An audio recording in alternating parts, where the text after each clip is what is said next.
Area 51 Raid A Warning by Fatty Memes. So many people have seen the memes being posted about the Area 51 raid. I thought it was all just memes and was all jokes, and since I run a meme page for fun, I posted some of those memes. I then got a direct message from an account with 0 followers and following 0 people, saying, "I'm from the future. People go through with the raid and release creatures, information, and new weapons into the world." I didn't bother answering, because he was probably just some guy trying to be funny. Then I got a phone call right after I had seen the message from an unknown caller. A deep voice that was 100% a voice modifier started talking and said, "I'm not kidding. I'm a time traveler, and I'm trying to warn everyone about this raid. Just listen to me." I was freaked out at this point because I had no clue how he had got my number, but I was confused on if it was the same guy. "People just don't go marching into Area 51. They bring all sorts of weapons. Guns, knives, baseball bats, you name it. They start attacking everyone at Area 51 and come out successful. They storm into the building and keep attacking everyone who stands in their way." I tried to say something, but he stopped me. "Don't talk. There's not enough time. Just listen. They start going through the entire base, finding information like the government is rigged, countries that have unknown resources underground that could be used for different things like weapons, buildings, or making humans evolve into a stronger species." He told me that information is released about planets that have life on them. He told me about weapons that shoot lasers like video games and how people started to use them against guards. He said that there were different testing rooms where plants, animals, and even humans were being tested on. Then, the human invaders made it to where they kept any creatures that weren't supposed to be on Earth. He began saying, "The creatures they found and released were locked up and hidden for a reason."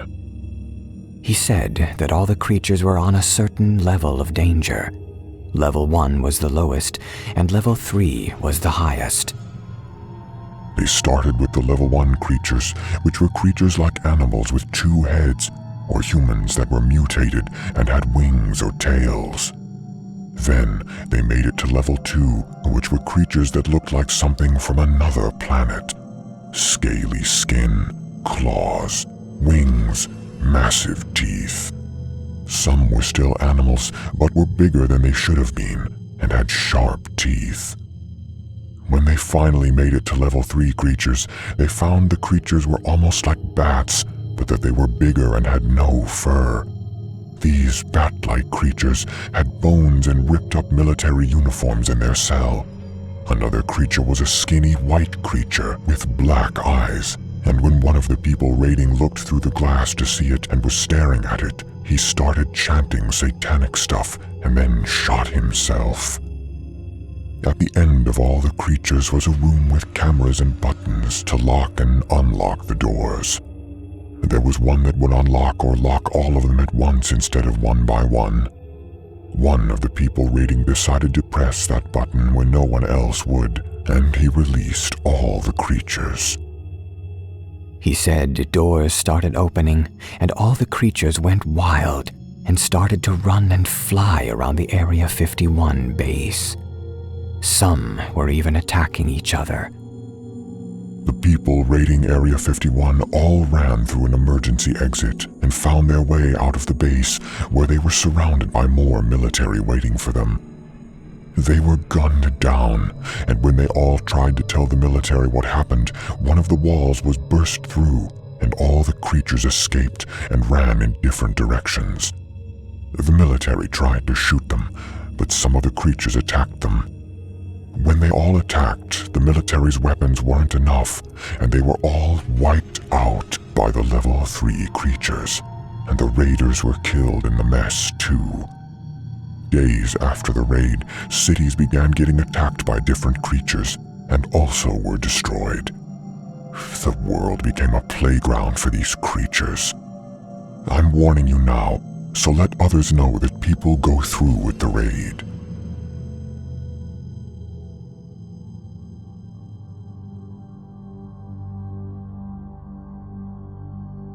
The siege of Area 51 will not end well. By Weird Bryce Guy. As you may have expected, though probably not with the particularly correct prescience, the siege of Area 51 ended disastrously for everyone involved. How do I know? I was one of the deluded though determined congregation that stormed the base. Our numbers were minuscule in comparison to those who had pledged their participation online, but still we raided as a formidable army. Hundreds spirited collectively in a kind of mutually shared mania. Our speeds, though impressive, did not surpass those bullets. The guards were posted in a perimeter around the base befitting any other military establishment. They hadn't expected a serious effort from us. At least, not one of our size. And when we approached en masse, bored, inexperienced, and sun-fatigued, soldiers snapped to delayed attention as we beleaguered the compound. Some of us were immediately dispatched by on-site deterrents. Buried proximity sensors activated anti-personnel turrets loaded with non-lethal rounds. Bodies fell in clusters, and a sizable portion of our admittedly pitiful army immediately turned back towards their vehicles. But those of us that persisted, those of us determined to uncover the secrets of that legendary base, continued the onslaught, armed with naught but our cameras, makeshift gadgets, and curiosity. I remember leaping over a fallen comrade, his eyes pouring tears, as he dabbed delicately with a napkin at a large red mark on his forehead where he had been struck by one of the automated defense system's pellets. The group-borne energy was quickly depleted in the face of the base's rather efficient weaponry.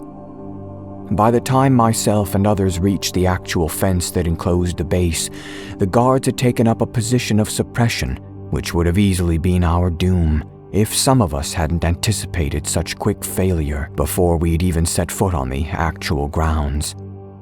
No one had brought actual weapons so as to avoid being charged with any major felonies, though we had equipped ourselves with various devices which we believed to be inimical to the human psyche. Every manner of hypnotic and hallucinogenic construction was employed.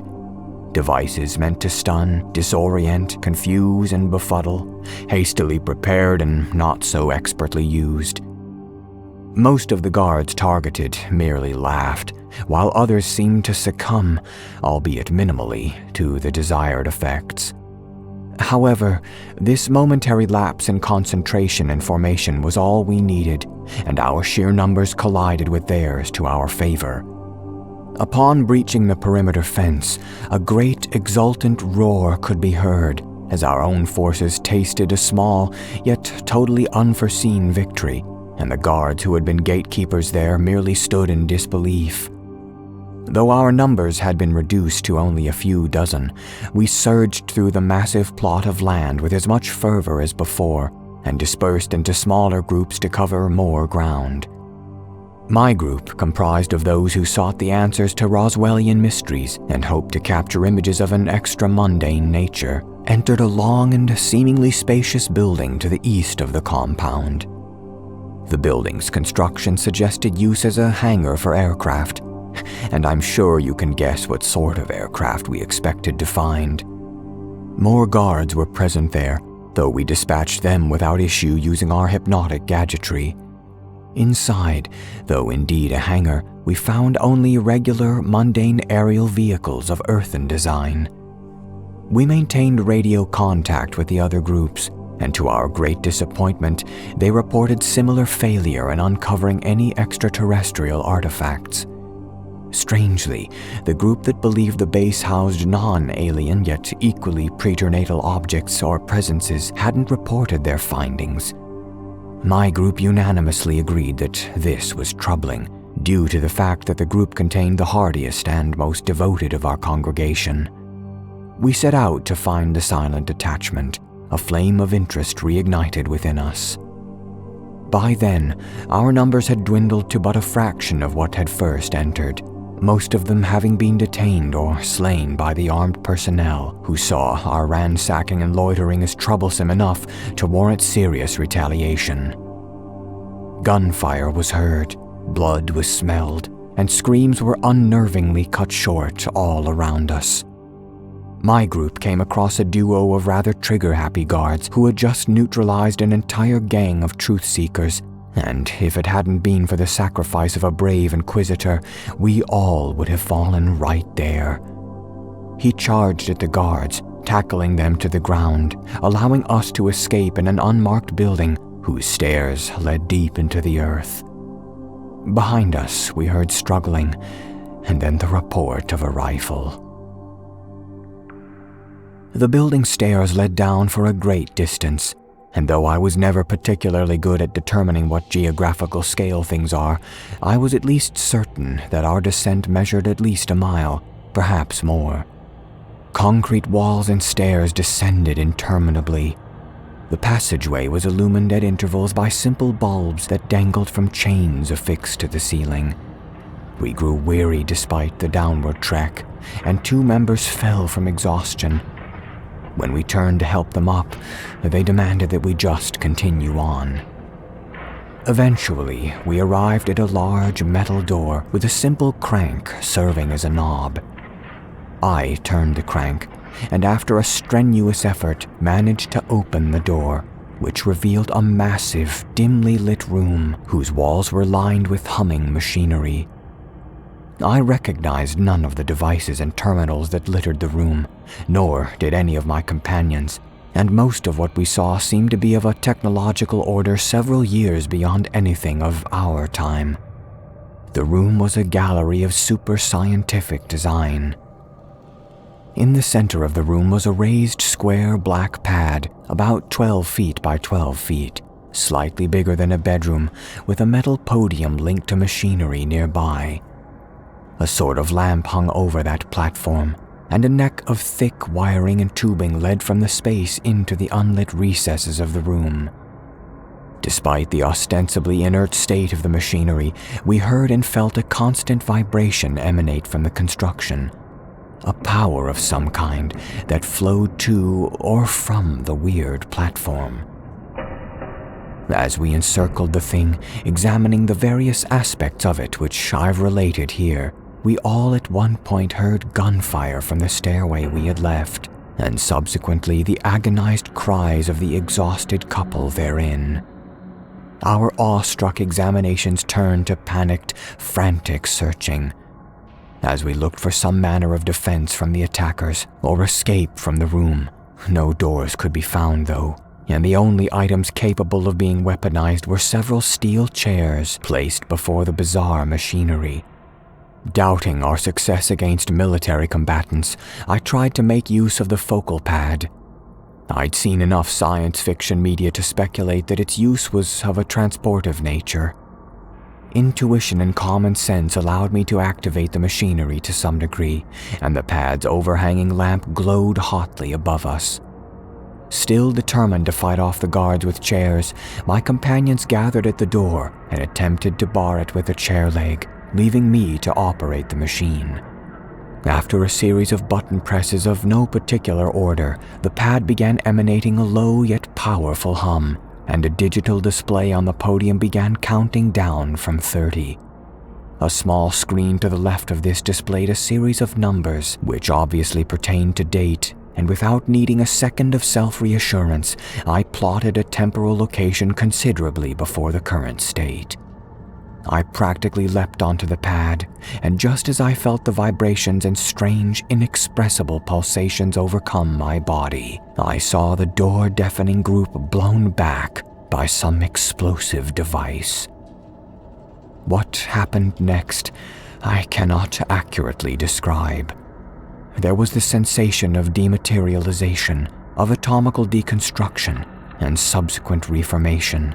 and then a transference of form not across a physical distance, but through some more abstract, illimitable expanse, as if I were blasted to particles and my constituent debris remade elsewhere among a wholly different sphere of existence. I do not know if it was through time or reality I traveled, if my instantaneous voyage was one of chronological reversal, or if I had been admitted to a reality where the entity resembling myself had not yet embarked on that ill-fated assault. If this is truly my original world, and I've defied the once irreversible current of time, then I can only warn you all of what will happen if you attend that stupid, perilous storm. If the machine's purpose is of an arguably grander nature, and I've been cast into a mirrored realm of my own, then my admonishment still stands. I'm not sure what to make of things. I feel as if I've been given merely a second chance in my own timeline. However, there are certain things which puzzle me about this place. Namely, how no one in this realm seems to have heard of the recently declassified lunar compound that our group planned to siege after Area 51, where the secrets of the extinct anti-human lizard men are rumored to be kept.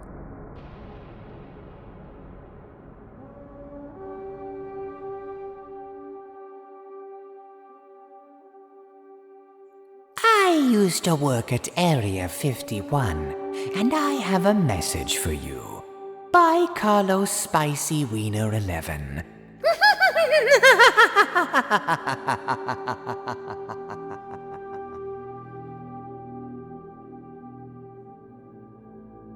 Years ago, I was stationed at Area 51. I will not go into great detail about things.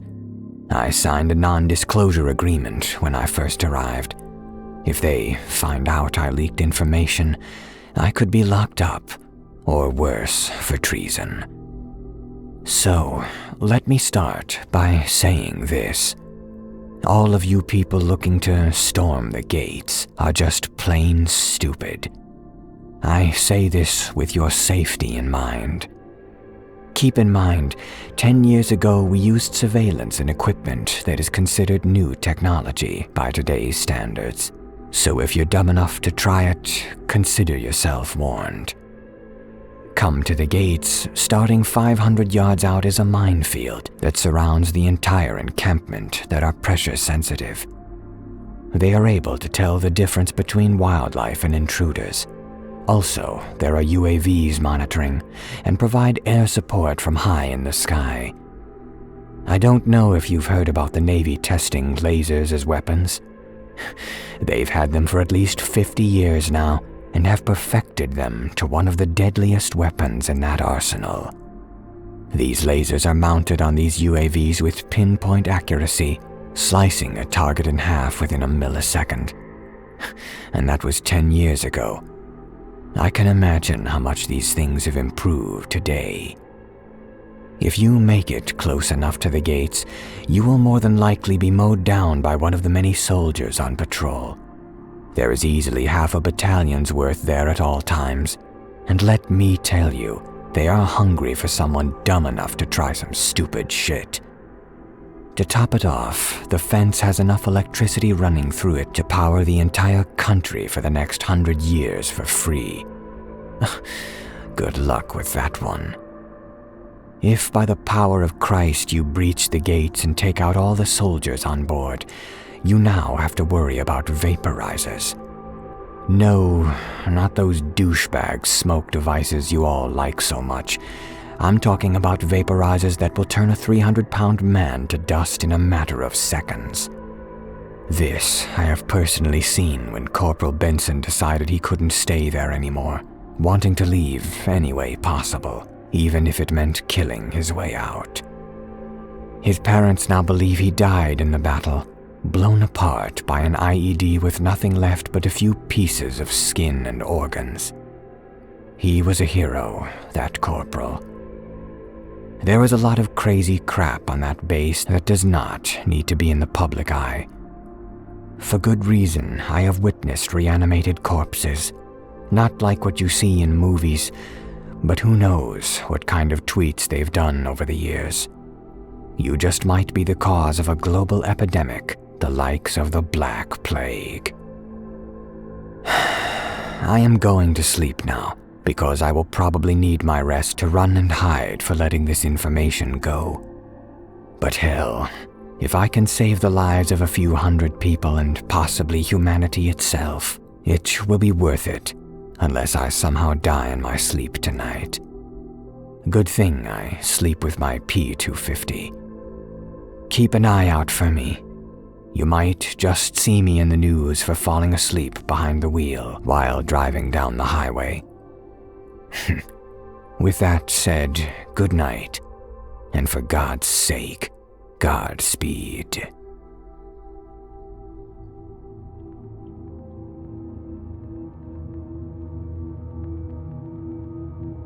Area 51 is the biggest cover-up in human history. By Greenball 14.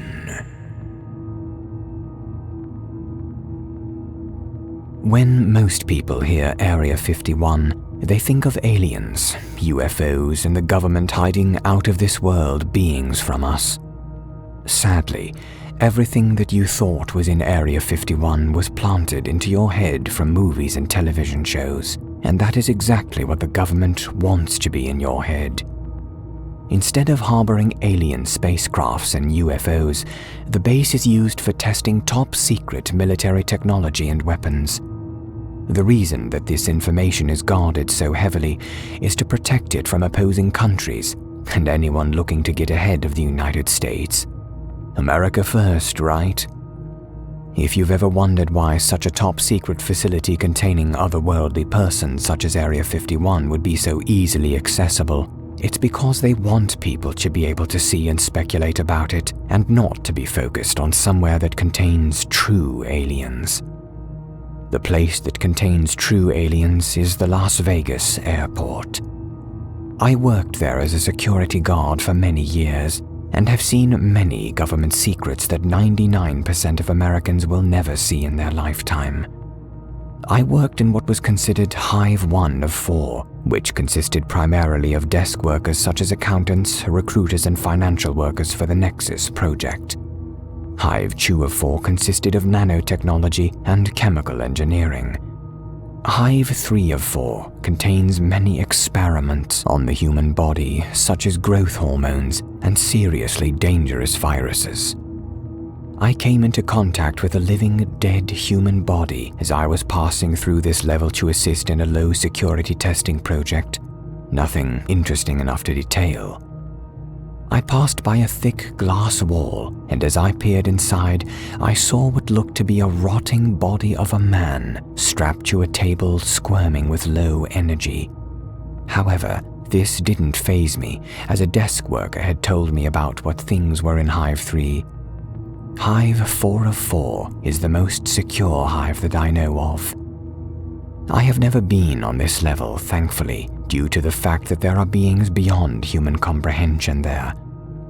Many, many times I have escorted scientists on that floor to rooms with televisions set up, and I was able to catch tiny glimpses of extraterrestrial beings who were under surveillance in these rooms. One of the times I was escorting a nice, gray-haired man to this viewing room, and there, on the large wall opposite the door, was a television displaying the footage of a gray human-sized figure with arms as long as rakes, fingers that resembled pencils in length, and had large eyes that were extremely unproportionate to the size of its head. It was staring directly into the camera with no movement. Just the quick sight of this creature made me feel as though I needed to vomit. Ever since then, I never had any further contact with Hive 4. Through all my time working in the base, if I learned anything, it would be to never believe what the government tells you.